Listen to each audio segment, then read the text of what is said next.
കോൺഗ്രസിലെ മുഖ്യമന്ത്രി ചർച്ചകൾക്കിടെ വി.ടി. സതീശനെയും രമേശ് ചെന്നിത്തലയെയും ഹൈക്കമാൻഡ് ഡൽഹിയിലേക്ക് വിളിപ്പിച്ചു. ഇന്ന് രാത്രി ഡൽഹിയിൽ എത്താനാണ് നിർദ്ദേശം. ദീപാദാസ് മുൻഷിയാണ് ഇരുവരെയും വിവരം അറിയിച്ചത്. അതേസമയം കോൺഗ്രസിലെ മുഖ്യമന്ത്രി ചർച്ചയിൽ എം.എൽ.എമാരുടെ പിന്തുണ രേഖപ്പെടുത്തിയ രേഖയുടെ ചിത്രം ന്യൂ ഇന്ത്യൻ എക്സ്പ്രസ് പുറത്തുവിട്ടു. എ.ഐ.സി.സി നിരീക്ഷകരുടെ കയ്യിലുണ്ടായിരുന്ന രേഖകളുടെ ചിത്രമാണ് പുറത്തുവിട്ടത്.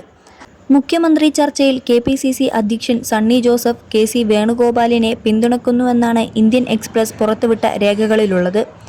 ടി. സിദ്ദീഖ്, സന്ദീപ് വാര്യർ എന്നിവരുടെ പിന്തുണയും കെ.സിക്കാണെന്നാണ് വിവരം.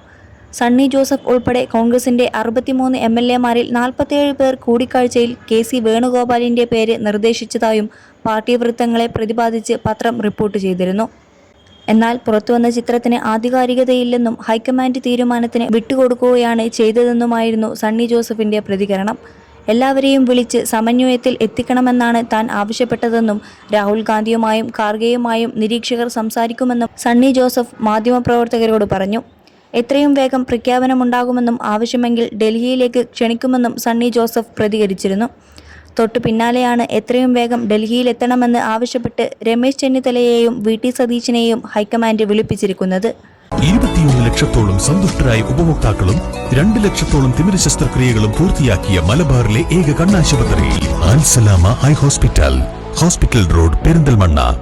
യു.ഡി.എഫിന്റെയും കോൺഗ്രസിന്റെയും ചരിത്രത്തിലെ ഏറ്റവും വലിയ വിജയമായ 102 സീറ്റുകൾ നേടിയതിന്റെ പശ്ചാത്തലത്തിൽ നിയമസഭാ കക്ഷി നേതാവിനെ തെരഞ്ഞെടുക്കുന്നതിനുള്ള രണ്ടാം ഘട്ട നടപടികളിലേക്ക് എ.ഐ.സി.സി കടക്കുകയാണെന്ന് വി.ടി. സതീശൻ അറിയിച്ചു.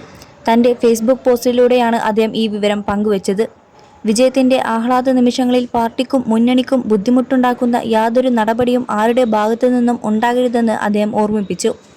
നേതൃസ്ഥാനത്തെ ചൊല്ലി പ്രവർത്തകർ ചേർത്തിരിഞ്ഞ് പ്രകടനങ്ങൾ നടത്തുന്നതും ഫ്ലക്സുകൾ സ്ഥാപിക്കുന്നതും ഒഴിവാക്കണമെന്നും അത്തരം പ്രവർത്തനങ്ങളിൽ നിന്നും സ്നേഹപൂർവ്വം പിന്മാറണമെന്നും അദ്ദേഹം അഭ്യർത്ഥിച്ചു. പാർട്ടിയുടെ അഭിമാനകരമായ ഈ നിമിഷത്തിൽ അച്ചടക്കം പാലിച്ച് ഐക്യത്തോടെ മുന്നോട്ടു പോകണമെന്നും സതീശൻ പ്രവർത്തകരോട് ആവശ്യപ്പെട്ടു. എ.ഐ.സി.സി നേതൃത്വം ഉചിതമായ തീരുമാനമെടുക്കുമെന്നിരിക്കെ വിജയത്തിന്റെ ശോഭ കെടുത്തുന്ന പ്രവണതകൾ അനുവദിക്കില്ലെന്നും അദ്ദേഹം വ്യക്തമാക്കി. ഫേസ്ബുക്ക് പോസ്റ്റിന്റെ പൂർണ്ണരൂപം ഇങ്ങനെ: 102 സീറ്റുകളുമായി കോൺഗ്രസിന്റെയും യു.ഡി.എഫിന്റെയും ചരിത്രത്തിലെ ഏറ്റവും വലിയ വിജയമാണ് നമ്മൾ നേടിയത്.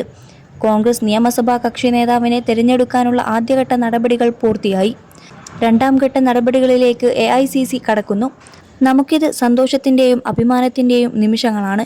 ഇത്തരമൊരു സാഹചര്യത്തിൽ പാർട്ടിക്കും മുന്നണിക്കും ബുദ്ധിമുട്ടുണ്ടാക്കുന്ന ഒന്നും നേതാക്കളുടെയും പ്രവർത്തകരുടെയും ഭാഗത്തു നിന്നും ഉണ്ടാകാൻ പാടില്ല. ചേർത്തിരിഞ്ഞ് പ്രകടനങ്ങൾ നടത്തുന്നതും ഫ്ലക്സുകൾ സ്ഥാപിക്കുന്നതും ഒഴിവാക്കണം. അത്തരം നടപടികളിൽ നിന്നും പ്രിയപ്പെട്ട കോൺഗ്രസ് യു.ഡി.എഫ് പ്രവർത്തകർ പിന്മാറണമെന്ന് സ്നേഹപൂർവ്വം അഭ്യർത്ഥിക്കുന്നു.